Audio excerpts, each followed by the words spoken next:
Halo Sobat Arsitek Pasar dan Sobat Ramu Rambat ya, masih bersama saya Agus Eko Mantio. Saya punya dua channel ya, namanya Ramu Rambat dan Arsitek Pasar. Saya sekarang ada di Hallway Space di Kosambi bersama foundernya nih, Mas Robi di depan saya. Say hello ya. Oke. Hallway Space ini kalau lihat sama Mas Robi di sini itu. Nah, saya juga sedikit mengenalkan mengenai Hallway Space di sini dulu ya.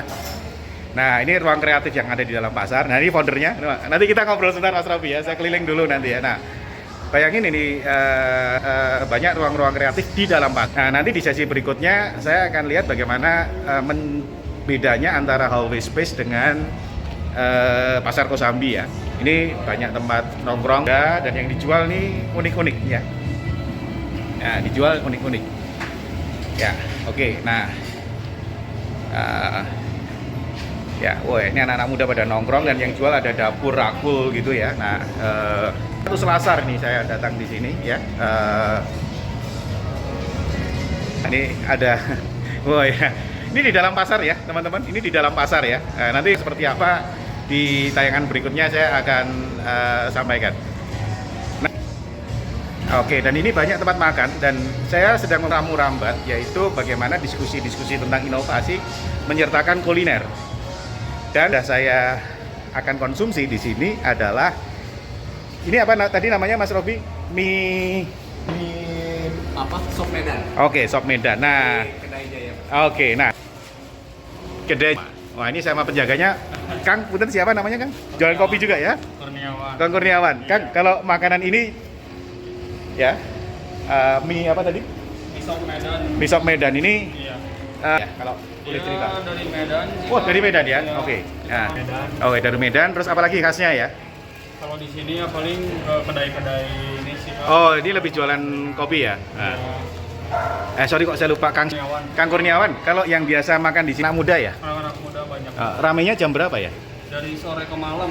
Oh, sore ke malam. Dan Iya. ini sudah berapa tahun untuk usahanya ini? Kalau kita baru setahunan. Oh, dan masih bagus ya? Dan ya banyak yang mesen ya. Ini teman-teman ada Gojek yang mesen. Di dalam pasar ada yang jual makanan berkualitas ya, seperti ini. Nah, dan sudah mulai kita coba cek saja. Ya, nanti silakan nanti kalau mau ke Hallway Space ada makanan lain dan mengudap di sini ya. Nah, ada mesin ketik lagi nih. Ada mesin ketik ini apa Kang? Artefak ya. Kurniawan. Nah, Murambat ini itu adalah diskusi inovasi dengan kuliner ya, dan dengan Mas Robi nggak makan nih Mas? Udah. Oh, nggak makan. Saya sambil makan sendiri nggak tahu ya. Oke ya. Nah, Mas, kalau di Hallway Space ini gimana sih ya konsepnya ya? Cerita dikit lah buat promosi di channel saya nih nanti. Sebentar ya. Oke, sambil saya cari tempat yang enak buat naruh kamera. Oke, silakan Mas. Ya cerita. Jadi, hal ini secara konsep memang brand yang kita bikin ada beberapa segmen kreatif. Ada Susah. kuliner, ada fashion, terus ada juga art and craft.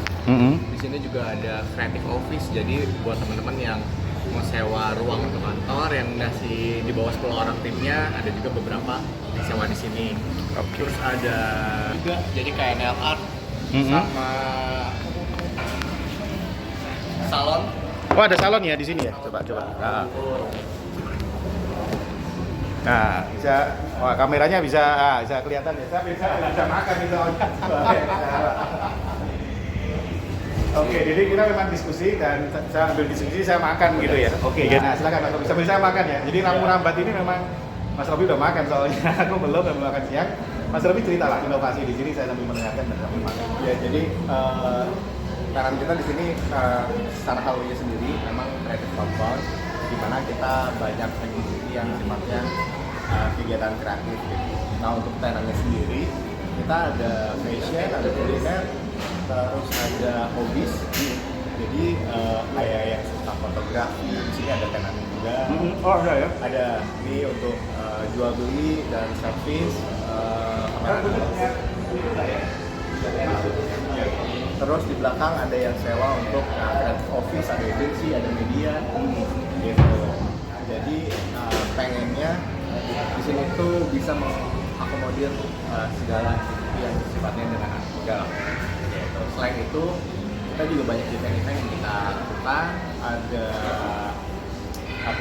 untuk bazar, terus ada gathering, ada performance musik, ada workshop, jadi apapun bisa dilakukan di sini yang sekiranya dengan ruang yang kita punya masih bisa mengakomodir perempuan, kan bukan gitu.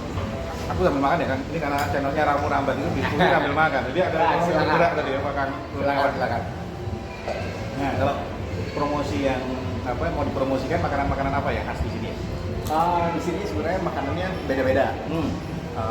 Ada dari kalau suka Japanese, di sini ada, kalau suka Western di sini ada juga kayak ini nasional, makanan nasional tuh ada kayak Medan ini ya? Medan, terus di sana ada sop iga, kita ada ramen juga, gitu. Jadi memang konsepnya untuk fungsi kuliner kita pengen beda-beda. Gitu, Kan jadi kita tuh kan ada masalah dengan entrepreneurship yang elit ya. Dan tadi Kang Rocky cerita bahwa belajar jadi pengusaha ini karena dari keluarga ya. Nah, saya sebagai dosen ini lagi tertarik untuk membuat pengetahuan lokal tapi punya nilai ilmiah.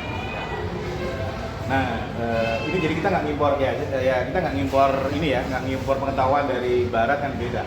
Tapi pengetahuan lokal sering nggak dituliskan gitu. Jadi saya sebagai dosen sedang berusaha untuk mengumpulkan pengetahuan lokal, tapi dituliskan secara teoritis ya jadi jurnal lah gitu ya, biar internasional gitu. Nah tapi mungkin yang coba saya ingin gali ya, yang saya nggak tahu terus terang ini ya, meskipun saya dosen gitu adalah nilai-nilai tradisi berbisnis di Kang Rocky dari keluarga. Katanya orang tuanya dulu berbisnis di Kosambi juga ya. Nah, itu boleh diceritakan. Nggak apa-apa ya, berbagi ilmu nggak apa-apa ya. Iya. Silakan. Mungkin jiwa dagang saya atau usaha saya ya ada sedikit banyaknya turunan dari keluarga. Nah keluarga memang mungkin dari tahun 80 90-an itu udah berjualan di pasar Kosambi. Waktu itu sebelum direnovasi ini sekarang. Nah dalam perjalanan waktu saya kuliah saya udah mulai jual sepatu juga. Waktu lulus sempat kerja sebentar, tapi akhirnya balik lagi ke jadi usaha dari dagang lagi Pak. Balik lagi ke situ dan akhirnya sampai sekarang lah kurang lebih berapa ya, hampir 9-10 tahunan lah yang fokus di berdagang ini. Yang pasti sih kayak mental sih kalau jadi berdagang, karena kita nggak tahu, mungkin satu waktu kita omsetnya bisa gila-gilaan, tapi satu waktu bisa anjlok parah juga, sangat bisa. Nah salah satu yang dirasa sih jadi pedagang mentalnya harus kuat. Nah, kan momentum untuk memutuskan jadi pedagang dengan ketidakpastian yang begitu daripada menjadi pegawai yang gajinya tetap tapi ya segitu aja, apa ya? Waktu itu memutuskan. Saya memutuskan usia 25 Pak. Oke. Sudah menikah? Belum. Usia 25 masih karyawan. Pada saat itu memang kurang cukup dan akhirnya waktu berdagang kayaknya kalau difokusin bakal lebih gede dari gaji saat itu. Nah dan itu udah memilih kayaknya saya nggak akan kerja lagi nih sama orang gitu waktu ber-25. Persimpangan di situ lah alhamdulillah ketika kita ambil keputusan, alhamdulillah jalan. Tapi waktu itu pun ada plan B-nya kalau worst case-nya secara perdagangan nggak bagus, secara di profesional kalau misalkan jadi karyawan pun bisa punya basic gitu. Waktu itu tahun berapa ya? 2015 ke 16. Ekonomi lagi bagus ya? Lumayan sih. Oke, lumayan. Masalah kan setelah reformasi dan sebelum pandemi ya. Jadi memang usaha-usaha untuk berwirausaha tahun-tahun itu lagi terbuka ya. Paling bagus 2012. Oh, 2012. Apa momentum apa waktu itu ya kira-kira? Kalau saya di sepatu ya, fokusnya di memang brand lokal. Pada saat itu momentum brand lokal itu 2012 sampai 2015 bagus banget. Itu kalau nggak salah lagi ekonomi kreatif lagi naik. Lagi lagi naik. Oh, Jadi itu kalau brand lokal sepatu itu. betul, Oke. kalau di Bandung tuh kayak ada Blodo, sepatu Blodo kan sepatu kulit. Iya, Terus sekarang dia sempat besar juga. Untuk boots, Dia boot, terus sepatu terus jeans. iya ya waktu itu ya Hype ini kreatif betul. Yang itu yang angkat Pak Ridwan Kamil. Ada ngomong Ridwan Kamil nih. Nah, kayak Tapi gitu. belum ada aura-aura awalnya. Mau tahu nih itu Mas. Betul. Nah dari situ memang yang lokal itu bagus. Saya juga kayaknya jadi balik dagang lagi deh. Alhamdulillahnya jalan sampai sekarang.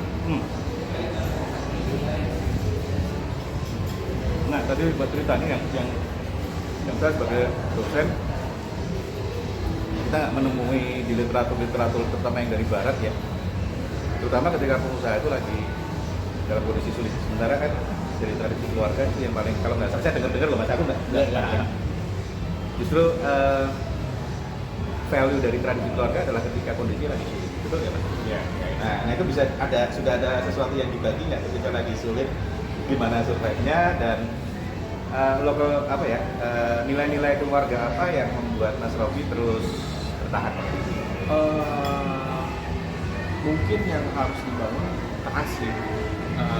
Kita harus jaga keras sama partner, apalagi dengan supplier. Biasanya dengan keterbukaan, apalagi memang kondisi lagi sulit, pasti kan penjualan kurang bagus, ada hambatan dan lain-lain. Tapi yang pasti sejauh ini yang saya lihat adalah keras sama mitra, mau itu supplier atau apa, jangan sampai merugikan gitu. Misalkan kadang mungkin aja kalau misalkan dikasih produk yang bayar mundur, ketika barangnya laku tapi nggak dibayarin misalkan, yang pasti secara bisnis tuh jujur itu penting sih.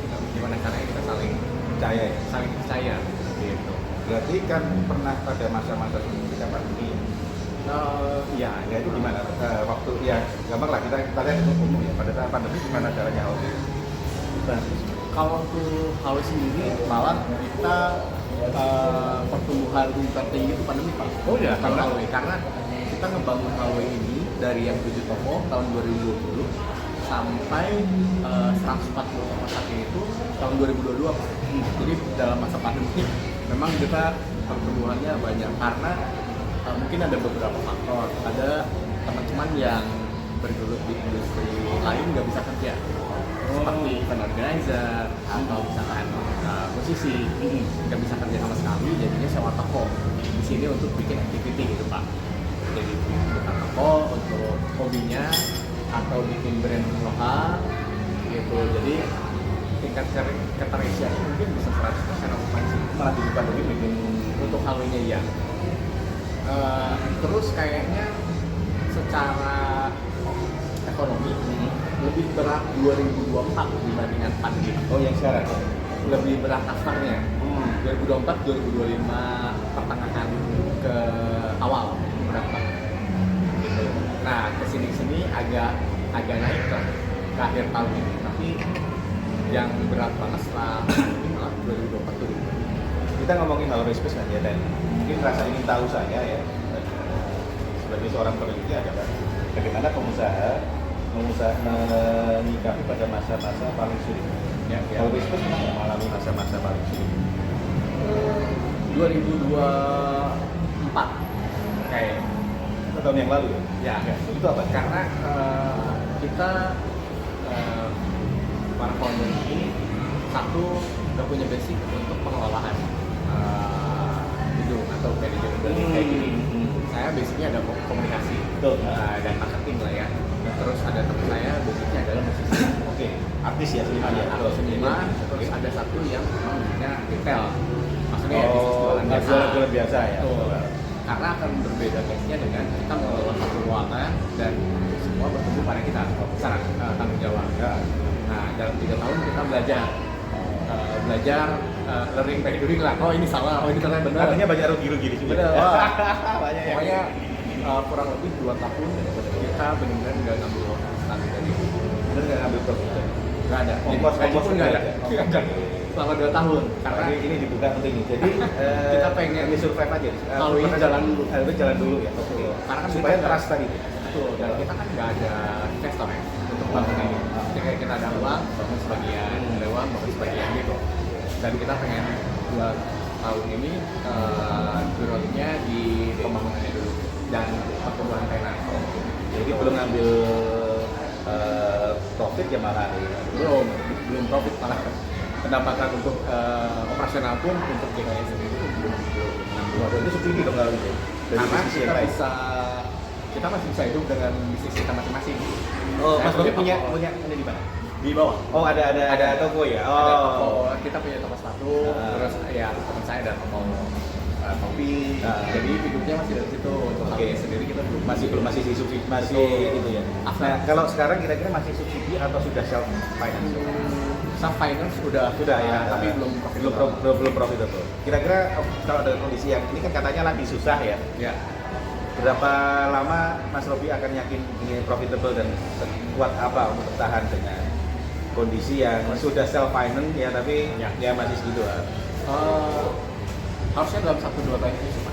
Makanya sudah mulai take profit. Ya. Berarti kalau satu tahun 2 lagi profit berarti berapa lama dia harus subsidi? Ini berapa tahun ya dia harus keluarin 2 tahun? Sebenarnya 2 tahun bukan subsidi dalam artian kita ngeluarin terus, tapi kita nggak ngambil. Oke. Jadi bukan. Karena untuk Haus sendiri belum profitable selama 5 tahun ini, tapi tidak juga rugi. Oke. Jadi udah bisa hidup. Oke. Gitu. Oh, berarti ada siklus ya. Berarti 2 tahun nggak ngambil. Sekarang juga belum ngambil.